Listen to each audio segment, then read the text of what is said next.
বাগেরহাট 4টি আসন বহাল রাখার দাবিতে আগারগাঁও নির্বাচন কমিশন অফিসের সামনে থেকে সর্বশেষ ফলাফল।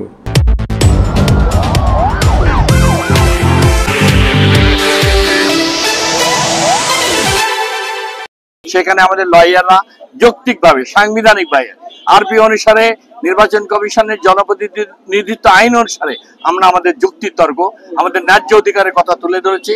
পূর্ণাঙ্গ বেঞ্চ প্রধান নির্বাচন কমিশনের নেতৃত্বে শুনানিতে তারা আমাদের যুক্তি তর্ক শুনেছেন। আশা করি আমরা আমাদের 4টি সংসদীয় আসন আমরা ফিরে পাবো। ইতিমধ্যে নির্বাচন কমিশনের পূর্ণাঙ্গ বেঞ্চে শুনানি সম্পন্ন হয়েছে। আমরা বাগেরহাটবাসী আমরা আশা করতে পারি যে পুরানো যে 4টি আসন ছিল এই 4টি আসনে আবার বহাল থাকবে এবং বাগেরহাটবাসীর হৃদয়ে কোনো ক্ষত করবে না এই নির্বাচন কমিশন। সকলকে ধন্যবাদ।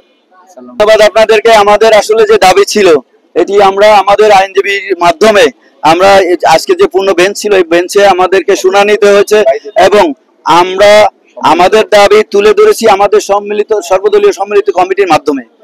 আমি আশা করি যে আমাদের যে দাবি 4টি আসন 4টিই বহাল থাকবে, কারণ এটা আমার একার দাবি না, আমাদের বাগেরহাটের সর্বসাধারণ দাবি।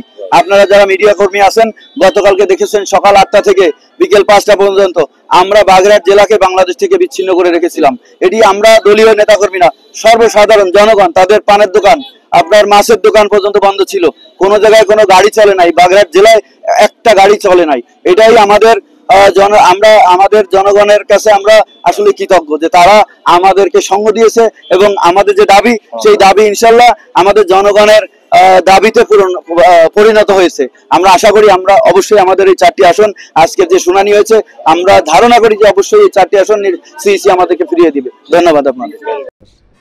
আপনি জানেন যে আজকে আমাদের বাগেরহাট 4টি আসন বহাল রাখার জন্য নির্বাচন কমিশনের শুনানি হয়েছে। সেখানে আমরা শতভাগ বুঝাতে সক্ষম হয়েছি যে আমাদের 4টি আসন সকল যুক্তিতে থাকবে এবং সকল পেশার লোক বুঝে গেছে যে আমাদের যদি 4টি আসন ভেঙে 3টি আসন করা হয় তবে আমাদের উন্নয়ন ব্যাহত হবে।